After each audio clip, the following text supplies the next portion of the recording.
Robin Zander on the line right now from Cheap Trick. Good morning, Robin. Thanks for coming on. Hey, good morning. How are you? I am doing well, and what an all-star cast of a lineup that's going to be. Let me tell you, this is Matt huge. Sorum, Billy Gibbons, and me, and Robert DeLeo, and Steve Stevens from Billy Idol's band, and Billy Duffy. I mean, come on, Chester. Yeah, I mean, it's going to be something. And it's a whole bunch. I mean, you're playing basically. It's cover. This is a little different than a band doing covers. This is. You're paying homage to all these great bands. Oh yeah, we do our material. Like I'll do 4 songs of Cheap Tricks, and Billy does his stuff, and it goes on like that. But then we also get a chance to sing each other's songs and play on each other's songs, which is very cool. I get to sing Tush, for Christ's sake. I mean, come on. Yeah. And those two guys, ZZ Top guys, you just don't see them apart. And this is really cool. Again, legendary musicians. And you recently had. I mean, it was being rumored that you were going to do some singing for ACDC. Isn't that the case? No, that's not the case. Okay. And that rumor started, I think, just because Brian and I are pretty good friends, and so, but that's not the case. They found a singer, and he's already done that, I think. I don't know what they're going to do, to be honest. Yeah. I don't know what's going on with those guys. I almost feel like that. I wish them the best. They're great guys, and I just hope for the best for them. I got to tell you, the one thing about that, I mean, that's almost like vocal abuse. You have an amazing range, but that AC/DC stuff is like vocal abuse. Hey, it's like, I know. Come on, man. You don't want to kill your voice. So how did this? And I just I think that they need to search around and get the right guy if that's what they're up to. Yeah. I'm in a band. I don't really need to do any of that stuff. Yeah. So how did this collaboration of all you artists come to be? It started a while back. The first one I did was we called ourselves Camp Freddy. Okay. And it was Slash and Matt and Chrissy Hind was in the band, and me and Duff. So I mean, it changes. The lineup changes from year to year. Yeah. But we've kept it up, and we keep doing it because it's fun to do, and I guess it's going to go on until I don't even know. It'll probably go on forever, hopefully. I got to tell you an interesting story. First of all, Cheap Trick. I grew up with Scott. We grew up with a band, Cheap Trick, and your range is incredible. That unique sound, the singing sound, and it's trademark for the band.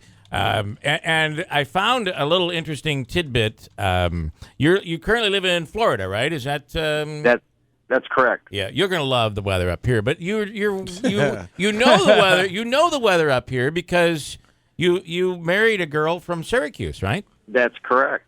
Who just so happens to be someone very special. She was a Playboy playmate in the day. And you have 2 kids, but from Syracuse. Did she grow up in Syracuse or just born in Syracuse? She was born there and spent the first 9 years of her life there, and then moved to Tampa, Florida. But the thing is when I met her, she was living in Tampa and working. And then a couple years after I had met her, she got the chance to go out to California, and then she worked for Playboy for a number of years. And, eventually we decided to get married in '93, even though we'd been together at that time for a while. Yeah. But her dad is buried in Syracuse.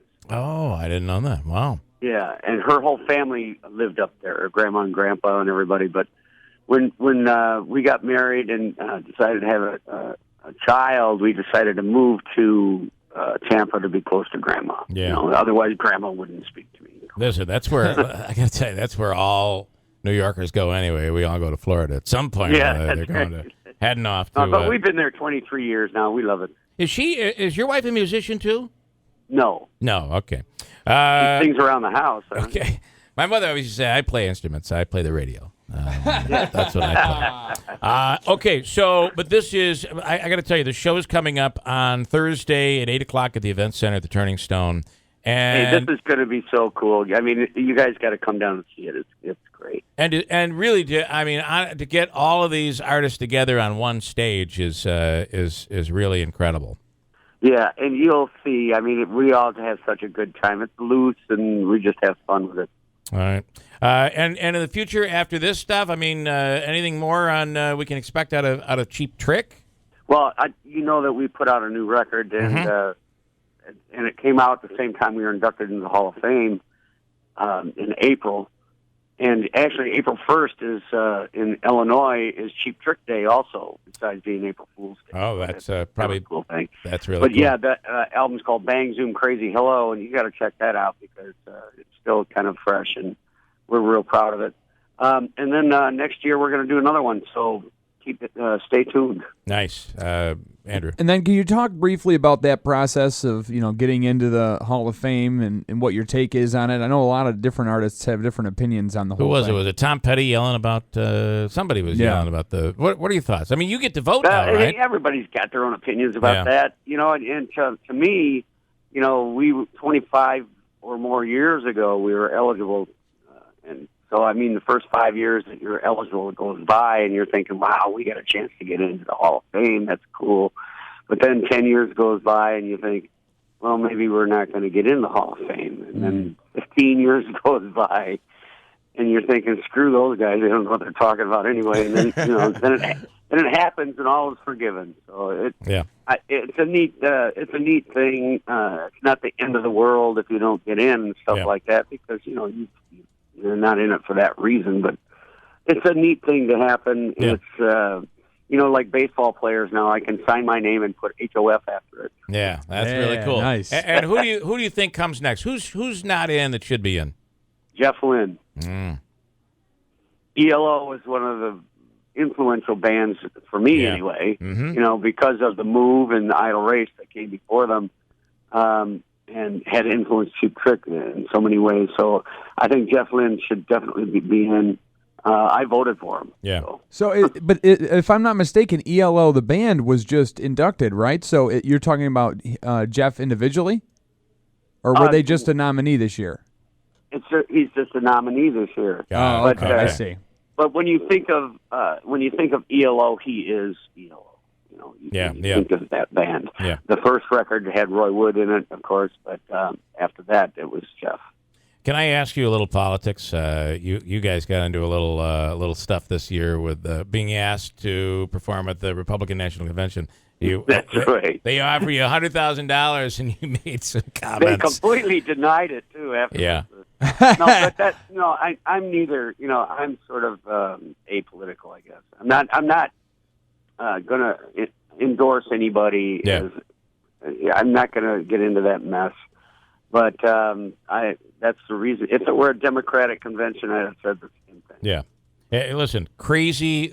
I think anybody, if you own a business, if you're a band, if you're a performer, dipping your toe into that water is not something that's going to end well, period. It's not going to end well, and I don't like it. I think you support your candidate on your own. Go in and vote and hope for the best, I guess. Hey, I just want to tell you this, that through my career, I get to interview people all the time, and I get to put this one down as I talk to Robin Zander from Cheap Trick.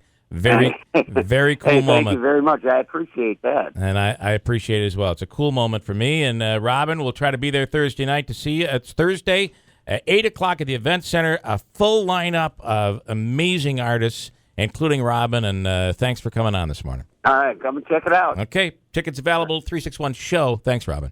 361-SHOW at the Turning Stone on Thursday night. That was really cool. One of the comments that he made was like, "Yeah, we turned down the $100,000 to play, and maybe we should have done it on second thoughts. Maybe we should have done it, but we'd all have to get swastika guitars in order to perform." Ooh, wow! I didn't bring that up with him, but it was hey, he was just in the moment. He was just in the moment.